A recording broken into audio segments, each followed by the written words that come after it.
میرا جسم یہاں ہے، میرے خیالات جرمنی میں ہیں۔ آج کل بہار کا موسم ہے، سورج مسکرا رہا ہے، لیکن میرا دل غمگین ہے۔ مجھے کچھ سطریں لکھیے، آپ کا خط میری بہار ہوگا۔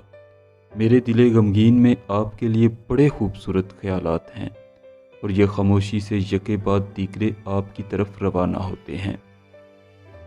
فروری 1908 کے ایک خط میں لکھتے ہیں، آپ کی تصویر میری میز پر رکھی ہے اور ہمیشہ مجھے ان سہانے وقتوں کی یاد دلاتی ہے جو میں نے آپ کے ساتھ گزارے تھے۔ ایک اور خط میں لکھتے ہیں، دونوں تصویریں بہت خوبصورت ہیں اور ہمیشہ میرے مطالعے کے کمرے کی میز پر رہیں گی، لیکن مت باور کیجیے کہ وہ صرف کاغذ پر نقش ہیں، بلکہ وہ میرے دل میں بھی جا پذیر ہیں اور تا دوام رہیں گی۔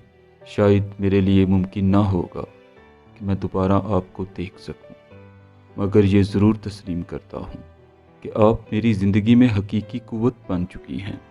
میں کبھی آپ کو فراموش نہیں کروں گا اور ہمیشہ آپ کو یاد کرتا رہوں گا۔